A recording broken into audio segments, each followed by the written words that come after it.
الحمد للہ رب العالمین والصلاة والسلام علی سید المرسلین اما بعد فاعوذ باللہ من الشیطان الرجیم بسم اللہ الرحمن الرحیم۔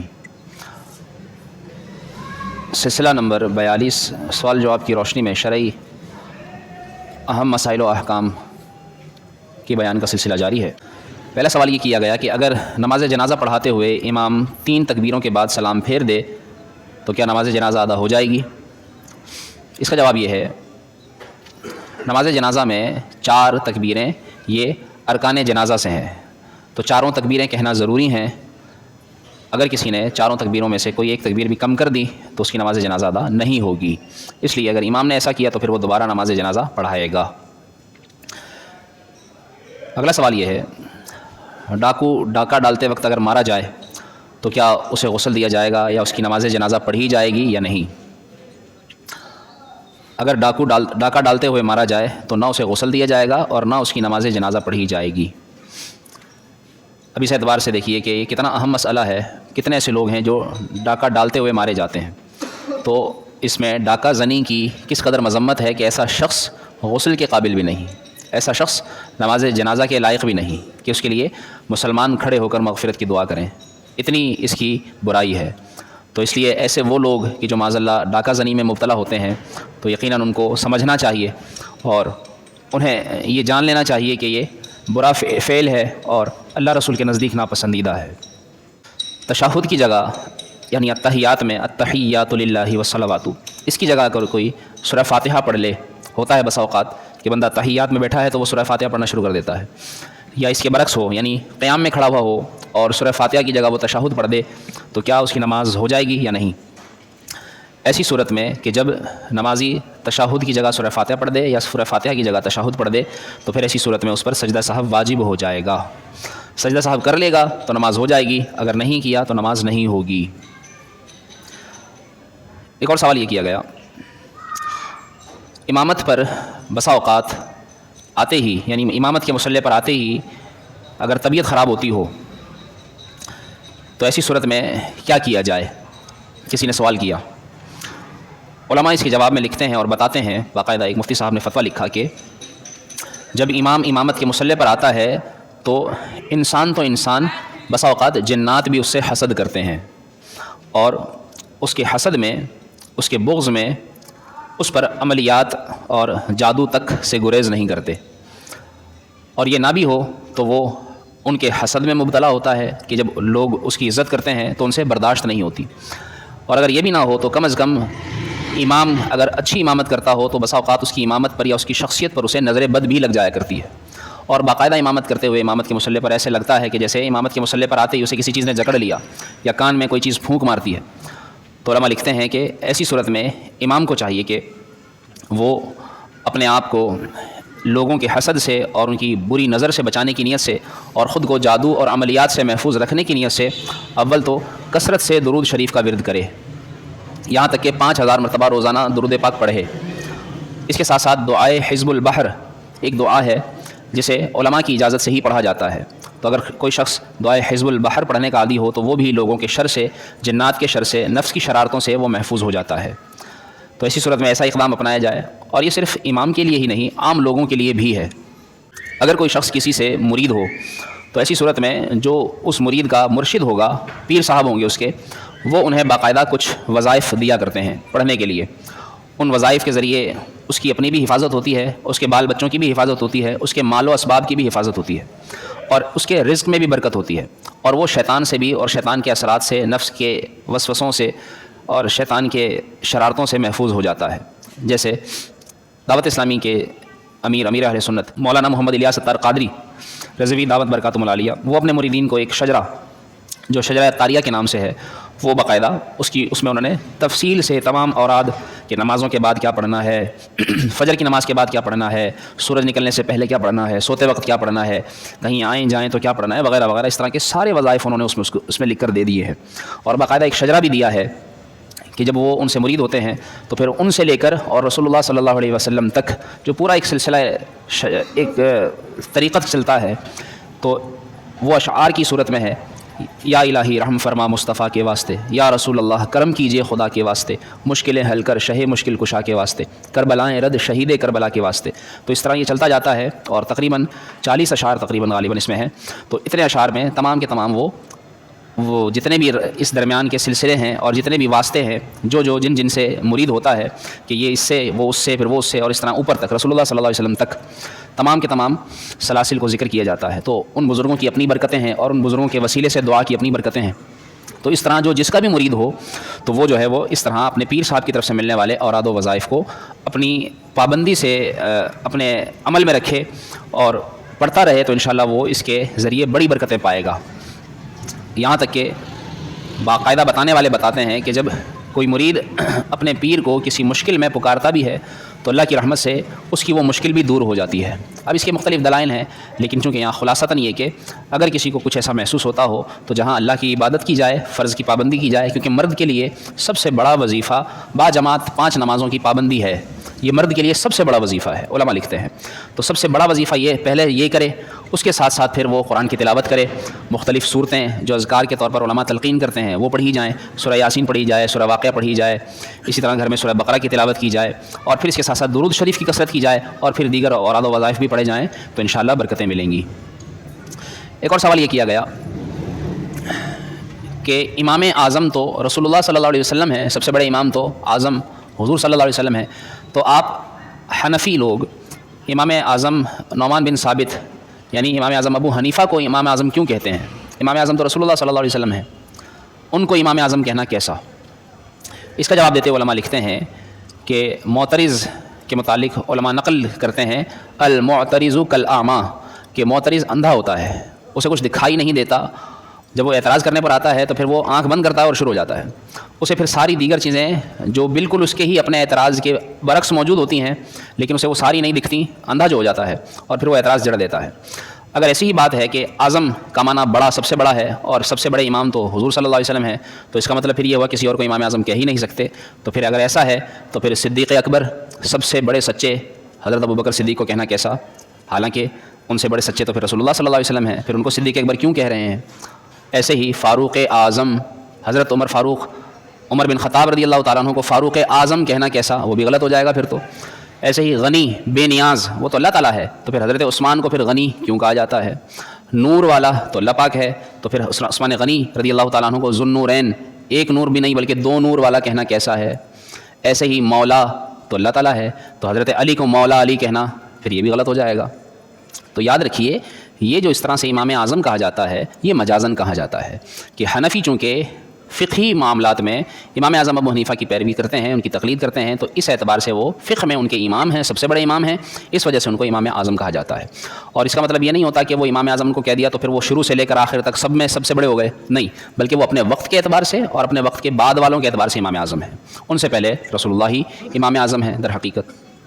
ایسے ہی ہم لوگ غوث اعظم عبد القادر جیلانی رحمۃ اللہ علیہ کو کہتے ہیں غوث اعظم، سب سے بڑا مددگار، حالانکہ سب سے بڑا مددگار تو اللہ رب العالمین ہے۔ تو یہ سب مجازن کہا جاتا ہے، اس میں کوئی حرج نہیں ہے۔ اسی طریقے سے ہم خوش نصیب ہیں ہم اہل سنت کہ اللہ رب العالمین نے ہمیں تمام شخصیات ہی ایسی عطا فرمائی ہیں کہ ہمارا رسول بھی رسول اعظم ہے، ہمارا امام بھی امام اعظم ہے، ہمارا مرشد بھی غوث اعظم ہے، اور ہمارے حضرت بھی اعلیٰ حضرت ہیں۔ ایسے آقاؤں کا بندہ ہوں رضا، بول بالے میری سرکاروں کے۔ اگلا سوال یہ کیا گیا عورت کے مخصوص مقام پر اگر رسولی ہو جائے تو اسے ختم کرنے کا کیا طریقہ ہے؟ یا ویسے ہی بعض اوقات کسی کے جسم میں گٹھلیاں ہو جاتی ہیں، جیسے کسی کی بغل میں گٹھلی ہو جاتی ہے، تو اس کے ختم کرنے کا کوئی وظیفہ ذکر فرمائیے۔ علماء لکھتے ہیں کہ اگر کوئی شخص روزانہ 115 مرتبہ یا مؤمنو پڑھے اور 313 مرتبہ یا سلامو پڑھ کر پانی پر دم کر لے اور 41 دن تک یہ عمل جاری رکھے، خود کر سکے تو خود، ورنہ کوئی اور بھی یہ عمل کر کے پانی پر دم کر کے اسے 41 دن تک پلائے، تو انشاءاللہ اس کے جسم سے اگر اس طرح کی کوئی شکایت ہوگی تو وہ ختم ہو جائے گی۔ اگر کسی کی سیدھی آنکھ پھڑکے تو وہ یہ سمجھتا ہے کہ جھگڑا ہوگا، یا ایسا بھی کانسیپٹ ہے کہ مرد کی سیدھی آنکھ پھڑکنا اس کے لیے مفید ہے اور عورت کی الٹی آنکھ، اور اگر اس کا الٹ ہو یعنی مرد کی الٹی آنکھ پھڑکے تو اس کے لیے برا ہے اور عورت کی سیدھی آنکھ پھڑکے تو برا ہے، وغیرہ وغیرہ۔ اس طرح کے بہت سارے توہمات ہمارے معاشرے میں پائے جاتے ہیں، بلی آگے سے گزر گئی تو کام خراب ہو جائے گا، اس طرح کی توہمات پر عمل کرنا کیسا؟ یاد رکھیے کہ ایسی کوئی بھی بات شرعاً درست نہیں کہ آنکھ پھڑکنے سے نقصان ہو جائے گا، بلی آگے سے گزر جائے گی تو نقصان ہو جائے گا، ہاتھ میں خارش ہوگی تو مال، سیدھے ہاتھ میں خارش ہوگی تو مال آئے گا، الٹے ہاتھ میں خارش ہوگی تو مال جائے گا، پائنچا الٹا ہو گیا تو جوڑا سلے گا، وغیرہ وغیرہ، جوتی پر جوتی چڑھ گئی تو سفر کرنا پڑے گا. اس طرح کے بہت سارے توہمات ہمارے معاشرے میں عام ہیں. ایسا کچھ بھی نہیں ہے. یاد رکھیے کہ شرعاً اس کا کوئی ثبوت نہیں ہے. اگر یہ جواز کی حد تک ہو تو اپنے تئیں کہہ سکتے ہیں، لیکن کہنا پھر بھی نہیں چاہیے. برا گمان تو لینا ہی نہیں چاہیے. اچھا گمان لے سکتے ہیں، برا گمان لینے کی ہرگز اجازت نہیں. کون سے اور کتنے چاند دیکھنا واجب کفایہ ہیں، یعنی دیکھنے چاہیے، ان کے دیکھنے کا حکم ہے. علماء نے لکھا ہے کہ 5 چاند دیکھنا واجب کفایہ ہے.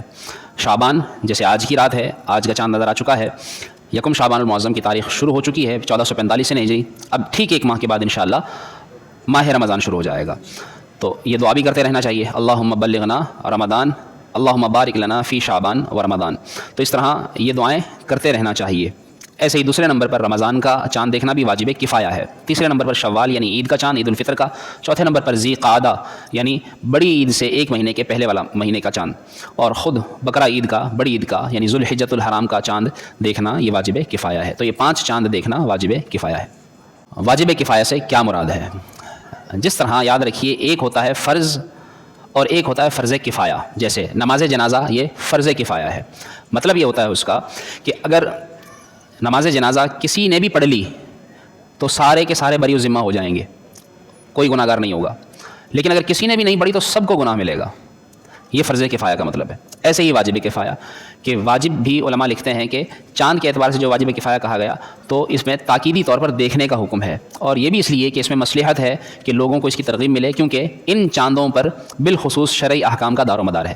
کیونکہ جب رمضان سے 1 مہینے پہلے شعبان کا چاند دیکھا جائے گا تو خاص طور پر تعین ہو جائے گا کہ اب اتنے دن کے بعد رمضان آنے والا ہے. تو یہ رمضان کی اہمیت.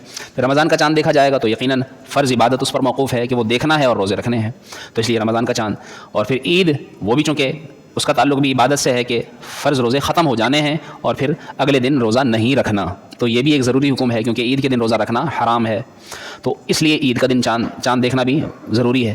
اور یوں ہی پھر ذی قعدہ جو حج سے 1 مہینہ پہلے، تو اس لیے کہ تاکہ حج کے مہینہ کا آگے آنے والے مہینے کا تعین ہو جائے. اور پھر حج کے مہینے کا چاند وہ اس لیے ضروری کہ اس پر بھی فرض عبادت موقوف ہے. تو اس وجہ سے اس کی تاکید کی گئی. تو جس چیز کی تاکید کی جاتی ہے اسے علماء واجب کفایہ کہتے ہیں. تو واجب کفایہ کا بھی مطلب یہی ہوا کہ لوگ اس کو دیکھیں، تاکیداً دیکھیں گے تو انشاءاللہ اچھی نیت سے دیکھیں گے تو اس پر ثواب بھی ہے اور یوں سب کے سب بری و ذمہ ہو جائیں گے. لیکن اگر کوئی دیکھے گا ہی نہیں اور اس کی طرف کوئی اہمیت بھی نہیں دے گا تو پھر ایسی صورت میں بھی انہیں گناہ ملے گا. یہ ہے واجب کفایہ سے مراد.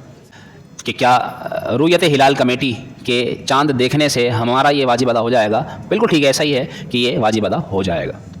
اگر دوران نماز کسی کو اپنے بے وضو ہونے کا یقین ہو جائے، یا ویسے ہی تھا تو باوضو لیکن اب وضو ٹوٹ گیا کسی بھی وجہ سے، تو اب وہ کیا کرے؟ اس کے متعلق شرعی حکم یہی ہے کہ وہ نہ رکے، بلکہ وضو نہ ہونے کا یقین ہونے کے بعد اب اس کا رکنا منع ہے، بیٹھنا بھی منع ہے کہ وہ صف کو توڑنے والا کہلائے گا بیچ میں کھڑا ہوگا. تو ایسی صورت میں وہ ناک پر یوں ہاتھ رکھے کہ لوگوں کو یہ لگے کہ اس کی نقصیر آ گئی ہے، اور یوں کہتے ہوئے اگر بیچ میں جگہ ہو تو بیچ سے نکلے، ورنہ مناسب یہ کہ صف کے آخر میں چلا جائے جہاں فاصلہ کم ہو، دائیں یا بائیں، جس طرف سے فاصلہ کم اس طرف سے نکل کر پھر کونے سے نکل جائے. پھر بے شک لوگوں کو چیرتے ہوئے جانا بھی پڑے تو جائے. حکم یہی ہے کہ وہ جائے گا. لوگ ہمارے ہاں جب جیسے ہی لوگ سلام پھیرتے ہیں تو اس وقت جمعے میں خاص طور پر کیسے لوگ جو ہے وہ چیرتے ہوئے جاتے ہیں صفیں بھی، اور لوگ نماز پڑھ رہے ہوتے ہیں نمازیوں کو بھی رونتے ہوئے جاتے ہیں باقاعدہ. تو ایسی صورت میں جو ہے وہ تو منع ہے، لیکن یہ جو معاملہ ہے اس صورت میں اجازت ہے کہ جا سکتے ہیں. اگر کسی نے بھول کر سنتیں پڑھ بھی لی تھی پہلے، اب جو ہے وہ دوبارہ اس نے سنتیں پڑھنے کی نیت سے پھر کھڑا ہو گیا، یا نماز جمعہ قائم ہوگی وہ اسے یاد نہ تھا، اور یہ اس طرح اس کے ذہن میں تھا کہ میں نے فوراً جانا ہے یا جماعت ہو چکی ہے تو اب میں جلدی سے سنتیں پڑھ کر چلا جاؤں گا، تو ایسا کرنا کیسا ہے؟ تو اگر ایسی صورت میں کوئی سنتیں دوبارہ بھی شروع کر دے یا ایسی کوئی صورت پائی جائے کبھی، تو پھر ایسی صورت میں کوشش یہ کرے کہ اگر رکعت جمعہ فوت نہ ہو، یعنی جمعہ کی نماز کھڑی ہو بھی گئی ہے تو اگر اس کی جماعت نہیں جائے گی اور نماز جمعہ کی کوئی رکعت بھی فوت نہیں ہوگی تو ایسی صورت میں کم سے کم 2 رکعتیں پڑھ لے. جیسے ایک تو پڑھ ہی چکا تھا ایک اور جلدی سے پڑھ کر 2 پوری کر کے سلام پھیر دے تو یہ اس کے نفل ہو جائیں گے. لیکن اگر اس کو لگتا ہے کہ جمعے کی جماعت ہی چلی جائے گی تو پھر ایسی صورت میں توڑ کر ہی وہ نماز جمعہ میں شامل ہوگا. گرافک ڈیزائننگ کے دوران ڈیجیٹل تصاویر بنانا کیسا ہے؟ کہ جانداروں کی تصاویر اس طرح بنانا کہ ان کا پرنٹ کیا جائے گا، تو یہ اس طرح کا کام کرنا کیسا ہے؟ علماء نے اس کے متعلق لکھا ہے کہ اگر اس طرح کی جانوروں کی تصاویر بنائی جائیں کہ جو ڈیجیٹل ہی رہیں، یعنی سافٹ کاپی کے طور پر ہی رہیں، ان کا پرنٹ نہ نکلے، اور اگر کوئی ایسا کام کروائے بھی کہ جس میں جانداروں کی تصاویر ہوں، چاہے پھر اس انسانوں کی ہوں یا جانوروں کی ہوں، یعنی جس میں جاندار کی تصویر آتی ہو، وہ حرکت کرتی ہوئی ہو یا اسٹل ہو، رکی ہوئی ہو، تو ایسی صورت میں اگر وہ اسکرین کے اندر ہی رہے گی جب تک تو اس طرح کا ڈیجیٹل کام کرنا یا گرافکس ڈیزائننگ کرنا جائز ہے کہ وہ اس کو سوشل میڈیا کے ذریعے وائرل کرے گا وغیرہ وغیرہ. اور اگر اس کو یہ پتہ ہے کہ اس کو پرنٹ کرے گا, اس کا پرنٹ نکال کر چھاپے گا, اس کو جگہ جگہ چشمہ کرے گا, تو پھر ایسی صورت میں اس کے لیے جاندار تصویر بنانا جائز نہیں ہے. تو ایسی صورت میں اس کو احتیاط کرنی ہوگی کہ جب اس کو یہ پتہ ہو کہ یہ پرنٹ ہوگا, پرنٹ کروائیں گے, تو تب اس کا گرافک ڈیزائننگ کا کام جائز نہیں ہوگا, اس کی اجرت بھی لینا اس کی جائز نہیں ہوگا. اور اگر ایسا کچھ نہیں ہے, وہ اسکرین پر ہی رہے گی, تو پھر ایسی صورت میں اس طرح کی گرافک ڈیزائننگ کرنا جائز ہے. کہ جب فجر کی جماعت قائم ہو چکی ہو, کھڑی ہو چکی ہو, تو اب ایسی صورت میں سنتوں کا کیا حکم ہے؟ علماء لکھتے ہیں کہ سنتیں مؤکدہ ہیں اور ان کی تاکید ہے. رسول اللہ صلی اللہ علیہ وسلم نے انہیں پڑھنے کا, لازمی پڑھنے کا حکم دیا. یہاں تک فرمایا کہ نماز فجر کی قبل کی جو 2 سنتیں ہیں, یہ دنیا اور اس میں جو کچھ ہے ان سب سے تمہارے لیے بہتر ہے. تو اس کی بڑی تاکید ہے. تو اگر جماعت کھڑی ہو چکی ہے تو یہ اپنی اتنی اسپیڈ سے پڑھ سکتا ہے کہ امام کے سلام پھیرنے سے پہلے 2 سنت بھی پڑھ لے گا اور جماعت میں بھی شامل ہو جائے گا, چاہے تحیات میں ہی کیوں نہ ہو, سلام پھیرنے سے پہلے امام کے, تب تو یہ سنتیں پڑھے گا لازمی. اور اگر اس کو یہ لگتا ہے کہ نہیں امام جو ہے وہ زیادہ جلدی نماز پڑھا رہا ہے یا میں بہت آہستہ پڑھوں گا اور نہیں شامل ہو سکوں گا, تو پھر ایسی صورت میں سنتیں آپ چھوڑ دے, جماعت میں شامل ہو, جماعت کے فرض پڑھ لے. اس کے بعد پھر جب سورج نکل جائے تو اس کے بعد چونکہ سنتوں کی تو قضا نہیں ہے, تو پھر اشراق چاشت کے طور پر, نوافل کے طور پر پڑھنا چاہے تو پڑھ لے. سوال یہ ہے کہ پہلے کی سنتیں کسی نے پڑھ لی 4 سنتیں, اور ابھی نماز میں وقت میں جماعت میں وقت ہے ابھی, تو بعد میں جو اس نے 2 سنتیں پڑھنی ہیں ظہر کے فرض کے بعد, تو وہ بھی پہلے ہی پڑھ لے, تو کیا ایسا ہو سکتا ہے؟ تو یاد رکھیے کہ ایسا کرنا جائز نہیں ہے. اگر پہلے پڑھے گا ابھی 2 سنتوں کی نیت سے, تو یہ نفل ہوں گے اس کے, کیونکہ سنت جو 4 پہلے ہیں وہ پہلے ہی پڑھنی ہوں گی, جو بعد میں ہیں وہ بعد میں ہی پڑھنی ہوں گی.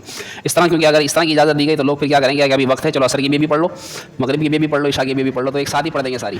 تو اس لیے جو جس طرح پڑھنے کا حکم ہے اس کو اسی طرح پڑھا جائے گا. سوال یہ ہے کہ تراویح کے دوران جس طرح امام یعنی قاری حافظ جلدی طرح جو ہے وہ سلام تحیات پڑھتا ہے اور پھر سلام پھیر دیتا ہے, تو لوگ جو ہے وہ درود ابراہیمی کو ختم کرنا تو دور کی بات شروع بھی نہیں کر پاتے, تو ایسا کیسا؟ اس میں یاد رکھیے کہ التحیات ہی واجب ہے پڑھنا. جب وہ واجب پورا ہو گیا تو اب اس کے بعد درود پڑھنا یہ سنت ہے, دعا پڑھنا بھی یہ سنت ہے. تو اگر کوئی دعا اور درود نہ بھی پڑھ سکے اور امام کی چونکہ اس صورت میں التحیات اس کو لازمی پڑھنی ہوگی عبدہ و رسولہ تک, اس صورت میں اگر قاری نے سلام پھیر بھی دیا ہے تو یہ پوری کرے گا التحیات یہاں تک عبدہ و رسولہ تک. اس کے بعد پھر درود شریف نہ بھی پڑھا ہو تو سلام پھیر دے گا, اور پھیرنے میں ہی وہ قاری کی حافظ کی پیروی کرے گا. ایسی صورت میں اس کو تاخیر کی اجازت نہیں ہے. یعنی اگر کوئی امام کے ساتھ شامل ہوا اور اس کے شامل ہوتے ہی امام نے سلام پھیر دیا, تو اب وہ بھی کیا کرتا ہے کہ فوراً ہی کھڑا ہو جاتا ہے. تو ایسا کرنا کیسا؟